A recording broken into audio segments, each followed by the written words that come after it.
The Baron's Brides.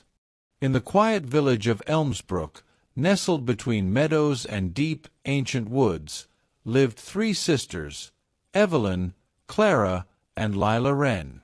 Their cottage stood at the far edge of the village, where the road turned into forest, and though the ivy grew wild on the walls and the shutters hung a little crooked, it was filled with laughter and love. Their father had once been a respected schoolmaster, and their mother a midwife, but misfortune had stolen both too early, leaving the girls alone. Evelyn, the eldest, was 23 and bore the responsibility of their little home with grace and grit. Clara, 21, had the gift of song and dreams of music halls and silk gowns. Lila, barely 19, was gentle, curious, and known to vanish into the woods for hours with books and sketch paper. The sisters were beautiful, not just in face, but in soul. Yet in a village where marriage meant a dowry and worth was measured in silver, they were constantly overlooked. Suitors came, charmed by their smiles, but left when they discovered there was no coin to accompany their hands in marriage. "They're sweet," people whispered, "but too poor. Marrying them would be charity." It stung, but the sisters kept their heads high.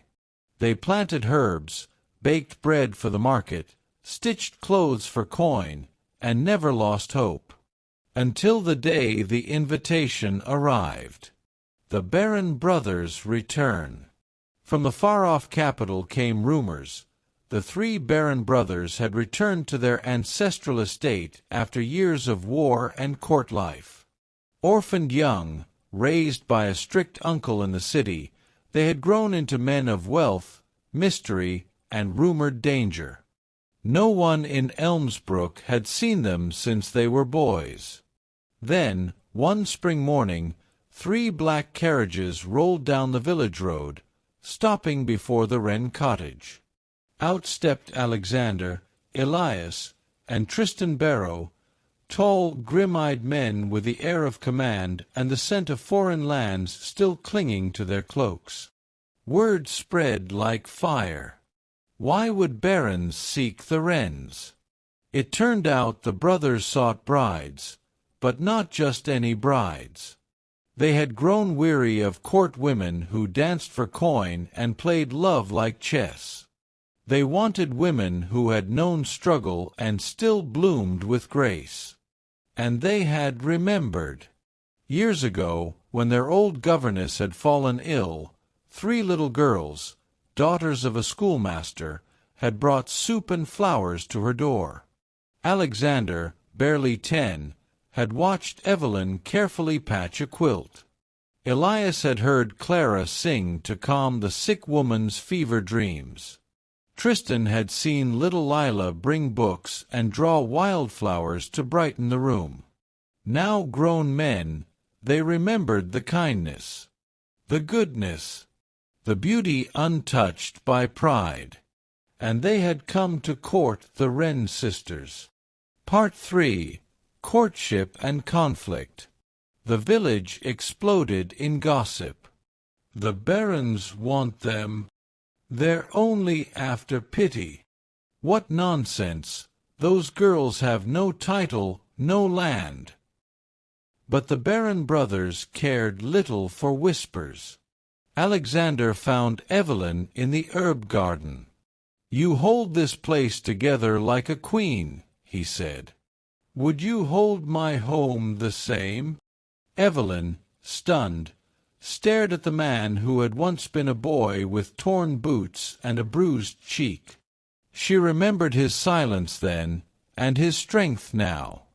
"I have nothing to offer," she replied, heart thundering. "You offer everything," he said. Elias lingered near the market, drawn by Clara's voice as she sang to the baker's children. "You've turned sorrow into music," he said. "Let me be the audience to your joy." Clara laughed nervously. "Do you even know what poor sounds like, Baron?" "I do," he said quietly. "More than you know."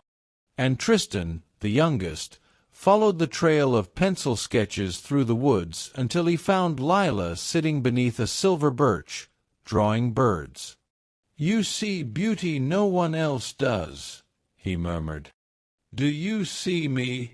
Lila met his eyes. "I saw you before you knew who you were."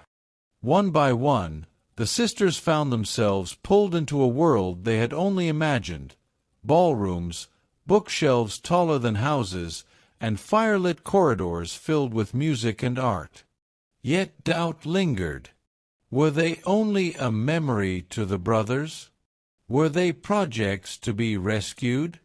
One evening, Evelyn confronted Alexander. "Why us?" He answered without hesitation. "Because you are real.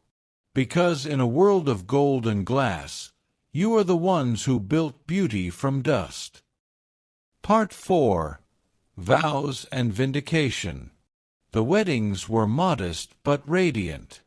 In the chapel at the edge of Barrow Estate, 3 sisters in dresses stitched by their own hands stood beside 3 brothers who had seen war and weariness and now longed for peace. The village watched in silence, some with shame, others with awe. The same tongues that had scorned them now whispered blessings. As the vows were spoken, something shifted. The tale of the Wren sisters became legend, not of poverty, but of power. Of women who asked for nothing and were given everything because they were everything. Years passed, and the Barrow estate flourished under their care. Evelyn turned the manor into a refuge for orphaned children. Clara built a music hall for the village. Lila opened a school for girls, where no one would be told they were too poor to dream.